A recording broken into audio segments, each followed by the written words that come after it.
This is John Daly at the State House in Philadelphia. A powerful opponent of the Declaration of Independence has emerged here on this fourth evening of July 1776. An opponent strong enough to rally the latent opposition to separation from the mother country. Mr. John Dickinson, Pennsylvania's leading delegate to the Continental Congress, has just told reporters that he intends to speak on the floor before the final vote is taken. This in a supreme effort to block this declaration, which would commit our 13 colonies to revolutionary war with England.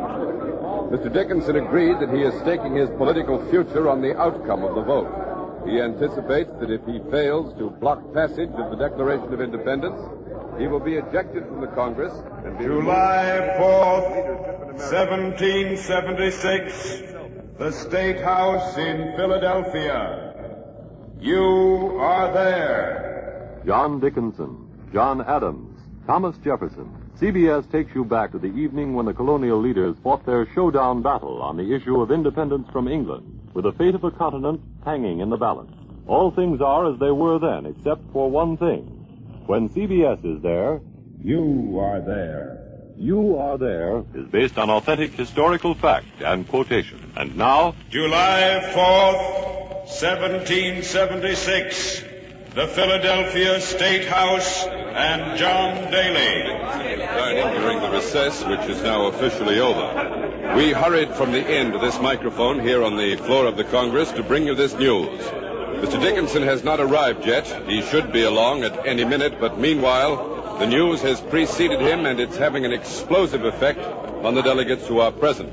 As a matter of fact, the weather isn't helping things either. It's very hot here in Philadelphia tonight, and in their heavy waistcoats, ruffles, and wigs, the delegates in the hall are perspiring profusely.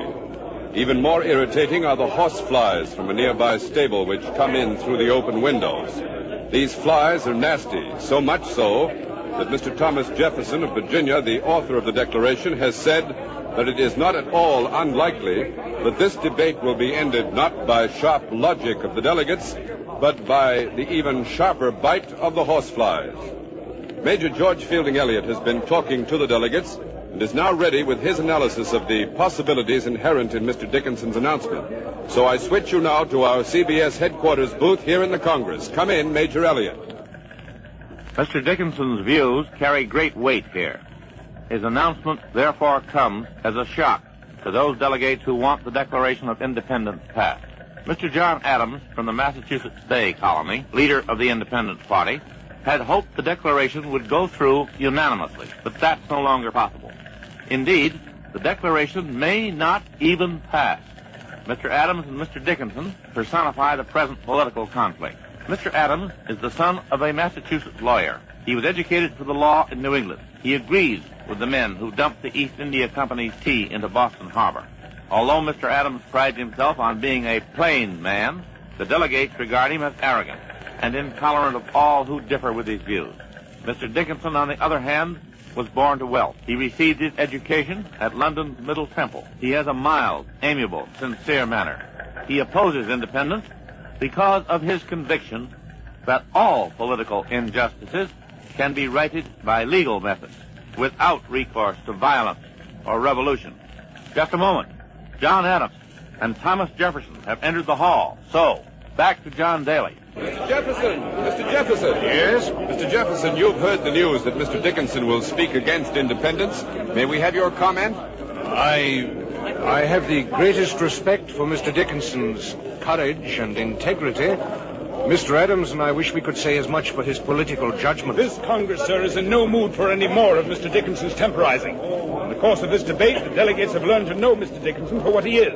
A spineless aristocrat at best, at worst an agent of the enemy. Well, Mr. Adams, we're very glad to have your comment also. Are you accusing Mr. Dickinson of being in the pay of the British? I hardly think Mr. Adams If you intended please, Mr. Jefferson. Sir, Mr. Dickinson has consistently sabotaged the work of this body by fallacious appeals to reason and by parliamentary devices, but no more of that. The Declaration of Independence will be put to a vote as soon as President Hancock arrives and calls this meeting to order. And I am confident that the gentleman will be unable to sway the Congress from the course on which it is now well launched. Thank you, Mr. Adams and Mr. Jefferson. The delegates are taking their seats. And as you must have gathered from Mr. Adams' remarks, the long smoldering enmity between him and Mr. Dickinson has finally flared out into the open. The debate, when he and Dickinson clash on the floor, promises to be more violent than any this Congress has heard in the 2 years since it's been in existence. Mr. Dickinson has just entered the hall, and he has to pass our microphone. He's coming this way now. Mr. Dickinson, sir. Yes, Mr. sir. Dickinson. Mr. John Adams has just called you an agent of the enemy, Mr. Dickinson. Would you care to Mr. make... Adams considers anyone who differs with him to be an agent of the enemy. But I cannot allow myself to be silenced by insults. The question is, shall our colonies declare themselves independent of the mother country? And on this question, my opponents have been utterly dishonest. Will you explain that, Mr. Dickinson? Certainly will. 11 times in the past 2 years, Congress pledged itself not to seek independence. In January of this year, only 6 months ago, the Congress passed a most solemn declaration to the effect that we Americans have no thought of setting up an independent nation. And now, tonight, Mr. Adams asks us to break our pledged word. Nay, he demands it. But if the people favor independence, Mr. Dickinson, Mr. Adams has confused the people. He has engineered coups d'etats in the provincial legislatures in order to pack this Congress with delegates favoring independence. He has organized gangs of hoodlums to roam the streets of the cities and towns, attacking those who oppose revolution. But isn't it true, Mr. Dickinson, that at least 50% of the population favors independence? Is it right for one half of the population to impose its views on the other half by terror? Can these colonies hope to achieve victory in a revolutionary war when half of the people oppose it? I predict that if the Congress passes the Declaration of Independence, the result will be civil war, useless bloodshed, and ruinous defeat. True. Good afternoon. Good afternoon, Mr. Dickinson. The delegate from Pennsylvania is walking to his seat now. Mr. John Hancock, the president of the Congress, has entered the chamber, but it will very probably be a few moments yet before he calls the Congress to order. Mr. Dickinson said that a considerable portion of the people are opposed to independence. Well, Ken Roberts is outside the State House, where a representative crowd of Philadelphians are awaiting the result of the vote. So let's find out what they think about independence. Go ahead, Ken Roberts. With me at our CBS microphone is Mrs. Agnes Hatcher, who lives on Water Street. Mrs. Hatcher, do you favor separation from England? I hate separation. My husband was killed fighting for separation. Oh, I'm sorry. It's John Adams that should be sorry, and Mr. Jefferson. Why don't they make peace and end this killing? But, Mrs. Hatcher, would you want peace at any price? Will you tell me why my husband should die at Boston fighting the Bay Colonies battles? If the men of New England have a quarrel with the British, let them do the fighting and dying themselves. But Mr. Adams and Mr. Jefferson say they want freedom for all the colonies. I don't care about freedom. My husband is dead. Thank you, Mrs. Hatcher. Now, here beside me is Mr. Richard Caswell, an importer in Philadelphia. I forgot to ask you, Mr. Caswell, what do you import? The finest of English woolens, sir. The very finest. I see. And do you favor independence? Excuse me, Mr. Caswell. A dispatch rider has just ridden up to the State House. His horse is lathered and covered with dust and sweat. It looks as if he's been ridden long and hard. Where are you from, soldier? New York. General Washington's headquarters. What's the news there? What's happening? Plenty of excitement. Wait a minute. What's going on? The rider has gone into the State House. Whatever the news is, our reporters inside will bring it to you as soon as it's released. I'm sorry about that interruption, Mr. Caswell. Quite all right. Quite all right. You were about to tell me whether you favored independence. It's an illusion, sir. Independent from what? How can we be independent? We're Englishmen. My family's English. They're all in England. Or my trade, my business is with England. Look at my books, you see. This talk about separation is ridiculous. Worse than ridiculous. It's vicious. It's ruining me. Ever since this war started, no shipments. Percentages, 76% less business than my firm did in 75. But, Mr. Caswell, isn't it argued that if the colonies were independent, American businessmen could then trade with the entire world? Who wants to trade with the entire world? What do we need the world for? Everything we can produce, we can sell in England. And everything that we need, we can buy from England. It's just common sense, that's all. How do you suppose the colonies have grown prosperous and strong and important? protected trade with England. Protected trade. Yes, but what about the heavy taxes that the mother country has imposed? What about taxation without representation? Bad, very bad. But independence, worse, much worse, terrible. What about Pitt and Burke in Parliament? We have friends in England. They're trying to settle this thing intelligently, without violence, without bloodshed. But Mr. Adams and Jefferson, those wild men in there, hotheads, radicals, that's what they are. They want to get power, that's all, power. That's all they're interested in, power. Well, Mr. Caswell, independence is Independence, the word second. Listen to him. We've already become independent of principle and gratitude to the mother country. What did he say? And if this war is permitted to continue, we shall become independent of cash, clothing, laws, liberty, and... Yes, life itself. What are you talking about? You're a liar, that's what you are, mister. You're a Tory. A Tory. The truth. It may not be popular, but it's the truth. Shut up, you Tory, or we'll teach your lesson. I'm not afraid of you. Close your mouth. Mr. Caswell has just been struck by some man who's been heckling him. The crowd here is manhandling Mr. Caswell. The men are flailing at him with their fists. They must be members of the Sons of Liberty. The women are tearing at Mr. Caswell's clothes and spitting at him. This crowd has gone wild, and it's frightening. Mr. Caswell has been knocked to the ground. I can't see him, but I can hear his cries. The men are bending over him, swinging their fists, pounding. This is John Daly inside the Continental Congress. We have interrupted Ken Roberts because President Hancock has just called the Congress to order. He's about to read the dispatch which has just arrived from General Washington's headquarters in New York. President Hancock. This is the information contained in General Washington's dispatch. The news is grim indeed. A great British fleet is at this moment in New York Harbor. British Marines have seized Staten Island in the harbor, and redcoats are landing there by the thousands. General Washington advises that a British attack on New York City must be expected momentarily. The enemy appears to have overwhelming superiority in numbers and equipment. General Washington concludes with a statement that it may be impossible to defend New York City with the slender forces at his command. Gentlemen, the Congress will recess for 5 minutes. Congress has again recessed. The sound of President Hancock's gavel has released a torrent of excitement and confusion bordering virtually on panic. The delegates have risen from their seats. They are moving about the floor, talking to each other in loud voices, often shouting in their arguments. Mr. John Adams and Mr. Thomas Jefferson have rushed up to the chair. Mr. Adams is pale, agitated. Only Mr. Dickinson, of all the delegates here in the chamber, has remained seated. Mr. Rutledge. Just a moment, sir. Here's Mr. Edward Rutledge, a delegate from South Carolina. Sir, what effect do you think the news of the British arrival will have on the independence vote? It cannot fail to have a profound effect. It will add force and logic to Mr. Dickinson's position. Thank you, Mr. Rutledge. Mr. Rutledge is one of Mr. Dickinson's supporters.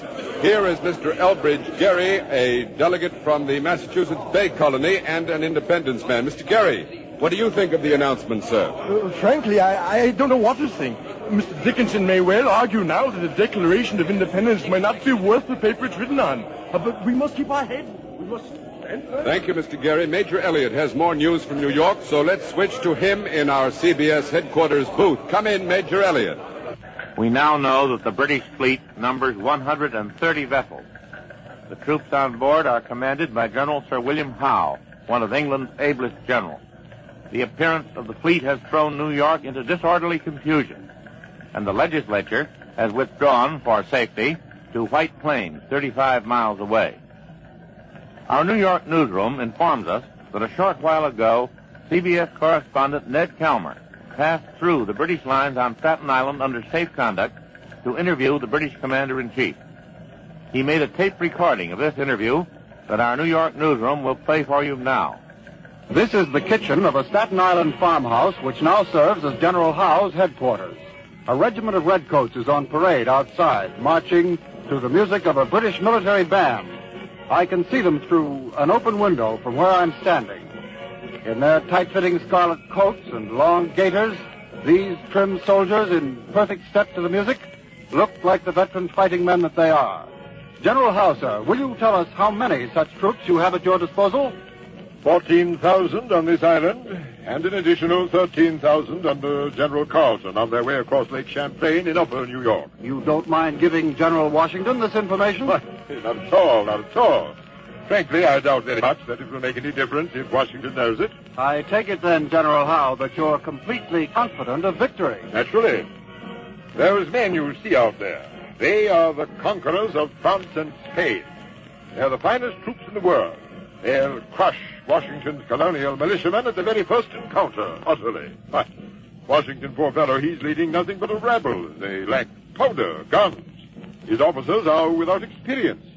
Washington himself is hardly what you might call, shall we say, a professional military man. General Washington, sir, made quite a good showing in the war against the French. Under English commanders, Mr. Calmer. Chalmers. Under English commanders. Mr. Calmer? Chalmers. General Howe, you know, of course, that the Continental Congress is about to vote on independence from England. Would you care to comment on that, sir? Yes, I would like to say something to that. I would like to say it as a friend and not as a soldier. I repeat, as a friend, because I think I have amply demonstrated my friendship for British America in the past, by word and deed. Yes, if I recall correctly, General Howe, you once stated publicly that you would never lead British troops against British America. Of course, but the situation has changed. The colonies are now being led by a pack of extremists. This rebellion by the mob must be crushed, and I have the forces with which to crush it. The greatest fleet and the most powerful force of soldiers ever assembled on American soil. I hope with all my heart that it will not be necessary to throw this array of military power into action. I pray that the counsel of the extremists will be rejected by the Continental Congress and that the advice of saner, more moderate men will prevail. Thank you, General Howe. This is George Fielding Eliot in Philadelphia. The interview you have just heard was a tape recording made by Ned Chalmer at British headquarters on Staten Island. The recess here in the Continental Congress continues. The delegates are confused, shaken. Mr. Adams, Mr. Jefferson, and Mr. Benjamin Franklin, the leaders of the Independence Party, are doing all they can to counteract the doubt and hesitation inspired by the news from New York. They're trying desperately to maintain their strength, to keep their pledged votes in line, and they are insisting that the final vote be taken tonight without regard for the situation in New York. On the other hand, a group of less militant delegates is urging postponement until we have more definite information from General Washington's headquarters. The commander-in-chief said in his dispatch that he fears that he may not be able to hold New York. The cautious delegates want to know for sure whether he will fight or surrender the city without a struggle. Our CBS correspondent, Bud Collier, is now at General Washington's headquarters. He may have some last-minute information. Therefore, we take you now to General Washington's headquarters in New York. Bud Collier reporting. I'm waiting here on the parade ground before General Washington's headquarters. The Commander-in-Chief has promised to answer my question as soon as he comes out to address his troops, presumably to make some formal statement about the news of the British arrival. The bugles are blowing assembly. The men of the regiments are running to join their formations. I can see the flag of the 1st Massachusetts, I believe it is, the Virginia Rifles, the 5th Connecticut, and many others. But in all this mass of thousands of men, I see very few men in uniform. Most of the troops are dressed in civilian homespun, and quite a few of them wear the fringed leather shirts which mark them as frontiersmen. General Washington has still not come out on the parade ground. Oh, here's a militiaman coming by. Soldier! Let me go. I got Paul. Oh, just a few questions. You got plenty of time. What's your name, son? Look, Tom Summers. Look, let me go, will you, mister? The sergeant will give me That's all right. I'll fix it with General Washington for you. How old are you, Tom? 17. Uh-huh. Ever seen any action against the British? No, not yet. Well, you'll probably see action soon right here in New York. Well, I ain't afraid if that's what you mean. How long have you been in the Army, Tom? 2 months. Look, please, mister, ask me all your questions at once. All right, Tom, sure. How long are you in for? Well, I'm going back home next month. That's when my 3 months are up. Oh?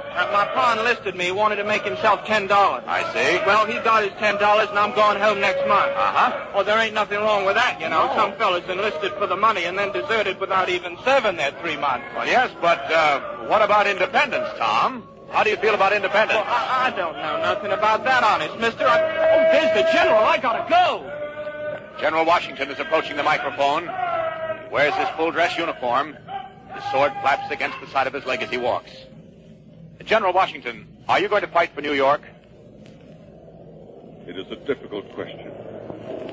Frankly, I haven't made up my mind. If you elect to fight, General Washington, do you think you will be able to defend New York successfully? I will do my best, and God willing, we shall be successful. In any event, I would like to say to all the people, do not yield to panic. But, General, in view of the current situation, do you think the Declaration of Independence should be passed at this time? That must be decided by the Congress in Philadelphia. Thank you, General Washington. Commander-in-Chief is walking away across the field now, his shoulders slightly bent, his jaw thrust forward in the manner of a man who bears an enormous responsibility for which he is ill-prepared. This is Bud Collyer in New York. I return you now to the Continental Congress in Philadelphia. This is John Daly at the Continental Congress in Philadelphia. This is the long-awaited climax of the debate on the Declaration of Independence. The Congress has reconvened, and because Mr. Dickinson asked to speak against the Declaration, Mr. Adams has also requested the floor. By agreement, the vote will take place when the two speakers have finished. Also, by agreement, before the session began, Mr. Adams is speaking first. He's exerting his utmost efforts to keep the votes pledged to independence from bolting to Mr. Dickinson. Will he succeed? Well, we'll only know when the vote is taken. And now let's listen to Mr. Adams. By proclaiming a Declaration of Independence, gentlemen, this Congress will be giving official recognition to a fact which already exists, namely that these colonies are actually, in fact, independent of England. Yet, some great brains counsel us to wait, to exercise caution. Do these cautious gentlemen plead for a postponement of a Declaration of Independence so that their Tory friends may have time to hatch plots and conspiracies against us? Gentlemen, to delay is to play into the hands of the enemy, defeating the cause for which so much blood has already been shed. There must be no further delay. The people are ready. The people wait for the Congress to lead them. The hour has struck. The Congress must proceed now to a vote, an affirmative vote, on the Declaration of Independence. Mr. Adams has left the rostrum. Mr. Dickinson is coming up to speak. Dickinson's face is pale. His fists are clenched. He's clearly marshaling all of his strength for a supreme effort of oratory. He's waiting now for the Congress to come to order. Mr. Dickinson. Mr. President, I accuse my opponents of cynicism. They cannot believe that these colonies will be able to endure as independent states. Their true goal is not independence. They exploit indignation against the mother country to further their own personal fortune. Mr. President, my opponents make their appeal to the emotions. I make my appeal to intelligence and logic. Mr. President, British troops are on Staten Island in overwhelming force. They are about to attack New York. General Washington's task will be difficult at best, but a Declaration of Independence now will serve only to divide the people of New York and make the defense of that city hopeless. Pass the Declaration and you will set brother against brother, father against son. The colonies will become not only the scene of warfare with a mother country, but civil war as well. And in the bloody, senseless, fratricidal struggle, there is no possibility of success. Proclaim independence this evening, gentlemen, and you gain nothing. You merely invite the whirlwind of destruction. I urge you to vote against it. I beg, I plead, I beseech you, vote against independence. Mr. Dickinson's plea has been received without applause. The delegates are calling the question, and there seems to be no objection. Oh, but wait a minute. Several of the delegates have risen. However, they're not going to ask for the floor. These delegates are leaving the hall. 4, 5. There go 3 more. Others are leaving also, and I can recognize some of them as men who have been openly undecided. Apparently, they're unwilling to vote, caught on the horns of a dilemma, swayed, no doubt, both by Mr. Adams and Mr. Dickinson. This is a fearful moment of decision. Some of these men are apparently not capable of facing up to it. President Hancock. Embodying the Declaration of Independence.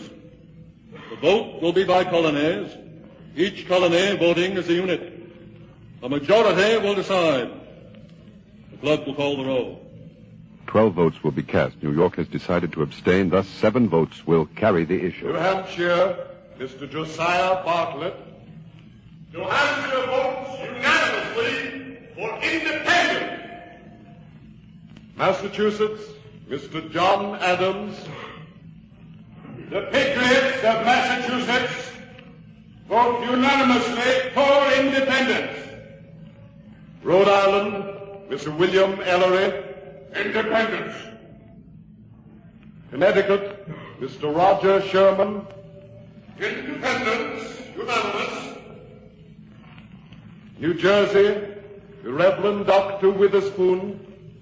Mr. President, in my judgment, the country is not only ripe for independence, but is in danger of becoming rotten for want of it. New Jersey votes unanimously for independence. Pennsylvania, Mr. Benjamin Franklin. The majority of the delegation from Pennsylvania votes for separation from England, so help us God. Delaware, Mr. Caesar Rodney. Delaware votes unanimously for independence. The Declaration of Independence is passed. Delaware has cast the deciding vote.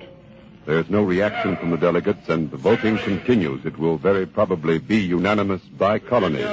Many of the individual delegates are shaking their heads. However, no matter what may be said against the Declaration, this document is impressive. It reads well. It begins, when in the course of human events, change is necessary, and then continues, and I quote, "We hold these truths to be self-evident, that all men are created equal, that they are endowed by their Creator with certain unalienable rights, that among these are life, liberty, and the pursuit of happiness." July 4th, these rights, 1776. John Dickinson loses his fight to block the Declaration of Independence, and the 13 colonies go forward to establish the United States of America.